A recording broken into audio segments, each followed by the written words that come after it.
Are your clothes quietly elevating you or subtly aging you? After 50, the difference lies in the details. Let me show you the wardrobe mistakes that are holding you back and the timeless swaps that will transform the way you feel in everything you wear. There's a certain power that comes with being over 50. You know who you are, what you like, and most importantly, what you will and will not tolerate in your wardrobe. At this stage, we're not here to chase trends or seek approval. We're here to refine, to edit, to elevate. But even the most stylish among us can fall into a few fashion traps that unintentionally cheapen our appearance. And it's not about the price tag, it's about perception, fit, fabric, finish. The details speak long before we do. So in today's video, I'm walking you through 15 wardrobe mistakes that instantly age or cheapen your look, and the refined alternatives that bring it back to that timeless, old money elegance we all love. Let's begin with one of the biggest culprits. Chapter 1. Mistaking slippers for shoes. Let's begin with something deceptively simple, yet surprisingly impactful. Slipper-style shoes worn outside the home. I see it more often than you'd think. Fuzzy-lined mules, foldable slip-ons, shapeless flats that collapse at the heel. They're the kind of shoes we reach for out of habit, because they're easy, because they're soft, because they feel like a hug for the feet. But here's the problem. They look like what they are, house shoes. And while comfort is essential, especially after 50, we don't want our outfits to whisper, "I gave up." We want them to say, "I'm at ease, I'm intentional, and I know exactly what I'm doing." The good news? We don't need to choose between comfort and polish. Instead, choose flats that combine grace with quiet structure. A beautiful example: the black Oscar suede loafers. These aren't just shoes, they're statements in restraint. Soft suede, sculpted construction, and lines so clean they feel architectural. They cradle the foot without collapsing, hold their shape without shouting, and pair effortlessly with tailored trousers or a mid-length skirt. I especially love them with a long camel coat and a slim leather crossbody. Effortless, luxurious, and completely grown up. They offer the comfort of a slipper, but the presence of a true style piece. That's the difference between looking casual and looking considered. Chapter 2. Being too matchy-matchy. Now let's talk coordination, specifically the old-fashioned kind. Remember when matching your handbag to your shoes was considered the gold standard of being put together? Bag, belt, shoes, lipstick, everything in the same shade. It was meticulous, respectable, and for a time it worked. But style evolves, and so must we. Today, perfect coordination can feel overly planned, even stagnant. A head-to-toe black ensemble with identical accessories may look clean at first glance, but stare a little longer, and it often reads as flat, predictable. It lacks tension. And tension, when done subtly, is what gives an outfit energy. So what's the modern approach? Tonal harmony, intentional contrast, colors that talk to each other, not mirror each other. Try pairing a navy wool coat with chocolate brown boots and a soft beige bag, or mixing cool grays with a warm camel scarf. The effect is layered, interesting, and most importantly, modern. One of my favorite ways to introduce elegant contrast is with the J. Crew ankle boot. It's not a color you'd expect, which is exactly why it works. It plays well with neutrals, elevates denim, softens charcoals, and even complements ivory beautifully. The gold tone buckle adds a hint of detail, structured but never showy. So instead of matching, try balancing. Think of your outfit as a quiet conversation between tones and textures, not a uniform. Because true elegance isn't about sameness, it's about subtle surprise. Chapter 3. Wearing the wrong neckline. This next one is subtle, but absolutely transformative. As we age, the shapes and cuts that once flattered us don't always keep working in our favor. And one area where this becomes most apparent? Necklines. Basic crew necks, which were once youthful and clean, can now flatten the bust, shorten the neck, or even exaggerate signs of aging like jowls or softening jawlines. On the flip side, plunging V-necks can sometimes feel too revealing or too harsh, especially when they create stark lines that draw the eye downward. But because they're familiar, we keep reaching for them. And in doing so, we miss out on the quiet power of shape. Instead, explore necklines that lift, frame, and refine. Square necklines, soft bateau cuts, sculptural funnel collars. These subtly guide the eye upward, frame the collarbone beautifully, and create elegance without revealing too much. One standout piece that does this perfectly? The Polo Ralph Lauren Wool Blend Blazer. It's not your typical blazer. It has a gentle, almost architectural cowl that frames the face rather than swallowing it. The wool blend is warm but breathable, and the overall shape feels both relaxed and impossibly elegant. It's the kind of piece you can wear with structured trousers and loafers for day, or layered under a long-line blazer with heels for dinner. And yes, if you're curious about this piece or any others I mentioned today, you'll find links to everything in the description below. Because when the neckline is right, your whole presence changes. You look taller, brighter, more composed. It's a small change, with remarkable results. Chapter 4. Scarves that overwhelm instead of refine. Scarves can be powerful, but only when chosen with intention. For many women, scarves are that default accessory, the piece you throw on to finish an outfit or add some color. But too often, they do the exact opposite. They take over. A massive, bulky scarf in a chaotic print ends up drowning your neckline, swallowing your shoulders, and distracting from the most important part of any outfit, your face. And those shiny polyester scarves we've all owned at some point, they wrinkle easily, rustle when you move, and reflect light in all the wrong ways. Instead of elegance, they add visual clutter. Instead of refinement, they date your look instantly. The right scarf should do 3 things: frame your features, add subtle texture, and move with grace. It should complement your outfit, not compete with it. That's why I always suggest sticking to natural fibers: silk, twill, cashmere, modal blends. They lay flatter, fold more beautifully, and they age beautifully too. One of my favorite examples? The Veronica Beard Dorsey Cashmere Scarf. It's feather light, soft as a whisper, and has just the right amount of texture. Drape it over a tailored blazer, tuck it into the collar of a wool coat, or even wear it loose over a cashmere knit. It adds sophistication without a hint of bulk. And if you're looking for something smaller, more intentional, consider the Hermes Twilly. Tied around your neck, looped through a ponytail, or even wrapped around the handle of a leather handbag. It's the kind of finishing detail that feels deeply personal, quietly luxurious. A scarf, when chosen wisely, doesn't just warm your neck, it refines your presence. Chapter 5. Pencil skirts that are too tight or too short. There's a long-standing belief that a pencil skirt is the definition of polished, that it gives you an hourglass silhouette, makes you look put together, and is a timeless staple for women of any age. But here's the truth. The wrong pencil skirt does far more harm than good. So many women over 50 continue to wear versions that are either too tight, too short, or both. The result? A skirt that rides up when you sit, clings uncomfortably when you walk, and highlights every area you may not want attention drawn to. And let's be honest, feeling constricted is not chic. Elegance doesn't come from restriction.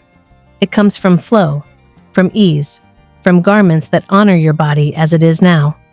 So instead of squeezing into stiff pencil skirts, I encourage you to look for options that skim the figure, gently, gracefully. Skirts that elongate the silhouette rather than compress it. The Rue Sophie Lucille A-line midi skirt is a personal favorite. It strikes the perfect balance between structure and softness. It hugs where it should, releases where it needs to, and the hem hits just below the knee. Elegant, flattering, and endlessly wearable. Whether you pair it with a silk blouse, a cropped cashmere sweater, or a tailored jacket, it always feels finished. And that's the key. Your skirt should never feel like it's trying too hard. It should simply belong. Because when a garment fits you, not just physically but emotionally, You carry yourself differently. More poised, more relaxed, more you. Chapter 6. Knitwear, that pills, sags, or looks worn. Now let's talk about one of the coziest and trickiest categories of clothing. Knitwear. We all love a good sweater. There's nothing like pulling on a soft cashmere pullover on a chilly morning, or wrapping up in a long cardigan for a quiet evening at home. But here's the problem. Knitwear ages, and if you're not careful, it shows. Pilled elbows, drooping hems, stretched out cuffs, these things creep in slowly. One day your sweater is your favorite piece, the next it looks tired. And tired clothing makes you look tired no matter how put together your hair and makeup may be. The solution? Be selective, intentional, and a little ruthless. Curate a collection of knitwear that you genuinely love, and that genuinely loves you back. That means choosing quality over quantity. Look for dense, pill-resistant yarns like cashmere, merino, and alpaca. And be prepared to part ways with anything that's lost its shape or texture. Trust me, it's worth it. One knit I absolutely treasure is the Simkai cotton cashmere hoodie. Now, don't let the word hoodie fool you. It's nothing like the oversized sweatshirts you see on teens. This piece is sculpted, sophisticated, the kind of knit that drapes with weight and intention. It adds softness without slouch, elegance without effort. It's beautiful, paired with slim trousers and suede flats. It's equally lovely layered under a wool coat with a silk scarf tucked in at the neck. It gives you that sense of comfort, but still looks like you care. And if you already own good knits, treat them like the treasures they are. Fold them. Never hang. Use a cashmere comb to gently remove pills. Store them in breathable bags when the seasons change. Because knitwear, when it's right, doesn't just warm your body. It softens your silhouette. It makes you feel like you're exactly where you're meant to be. Chapter 7. Daywear that looks like loungewear. I know comfort matters, especially after 50, when we start caring less about what's trending and more about what feels good. But there's a fine line between relaxed and lazy. And many of the popular elevated loungewear sets, those matching jersey joggers and oversized hoodies, cross that line. Worn out in public, they often look shapeless, synthetic, and slouchy. They might be soft, but they say nothing about your style. So what's the solution? Swap jersey sets for structured softness. Go for pieces that feel like pajamas, but look like they belong in a fashion capsule. A perfect example is the Co-Essentials stretch jersey trousers. They're made with luxe stretch fabric that moves with you, but the cut is tailored like a trouser, with seams, darts, and intention. Add a knit tank or silk shirt, and you're instantly pulled together, even if you're just heading to the market or meeting a friend for coffee. And yes, I've linked them in the description for you, along with everything else in today's video. Consider it your capsule wardrobe, curated. Chapter 8. Flat shoes that flatten your posture. Let's revisit footwear, because shoes are never just shoes. They shape your posture, influence your movement, and silently inform how others perceive you. Now, I know how tempting it is to live in ballet flats, especially the soft, foldable ones. They're convenient, they're familiar. They slip on easily and seem like the sensible choice. But if they lack structure, support, or any kind of soul, they do something quietly damaging. They collapse your stance, what I call grounded energy, and not in the empowering, rooted sense. These ultra-flat, sagging shoes pull your posture downward. They shorten the leg, offer no arch support, and create a silhouette that lacks lift. You may not notice it in the mirror, but others do. And more importantly, you feel it. That gentle slump, that slight drag, that absence of presence. What you need is a shoe that still feels comfortable, but honors your form. Low block heels, subtle arch support, softly pointed toes. These design elements make all the difference.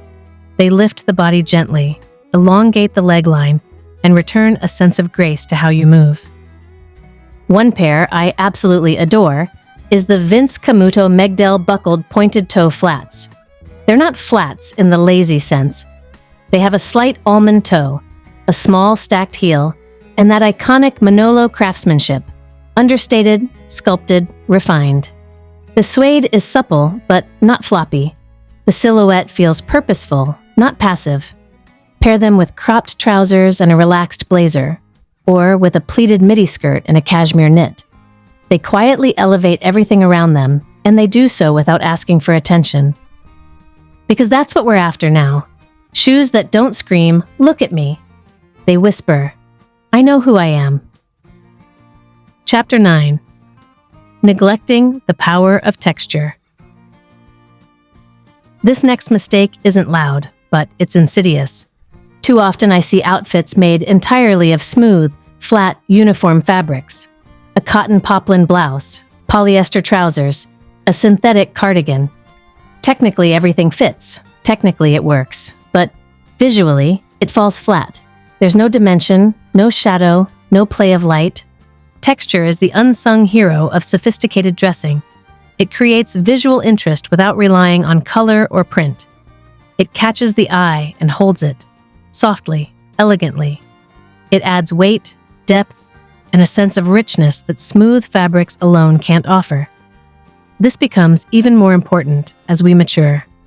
When we start to favor quieter palettes and simplified silhouettes, texture is what gives those choices their soul. So what does this look like in practice? Layer a tweed or boucle jacket over a pair of wide-leg wool trousers. Wrap a fine alpaca shawl around a crisp cotton shirt. Pair a ribbed knit top with sleek satin pants. The tension between soft and structured, matte and sheen, solid and tactile, that's where the magic is. One piece that completely changed the game for me was the Scanlan Theodore women's crepe knit jacket. It's tailored yet soft, cozy but commanding. Whether worn over a fitted turtleneck or a minimalist sheath dress, it gives the outfit instant authority, but never aggression. This is also the perfect time to reassess your wardrobe. Run your hands across your closet. If most of what you own feels smooth, thin, or overly synthetic, it may be time to introduce a few textured upgrades. Because elegance isn't always seen first. Sometimes it's felt. Chapter 10. Holding on to occasion-only pieces. This one hits close to home because we've all done it. We buy something stunning, a silk blouse, a beautifully structured coat, that pair of perfectly tailored trousers, but instead of wearing them, we save them for the right event, the right dinner, the right moment. And while they wait for that special occasion, your second-tier clothes get all the wear.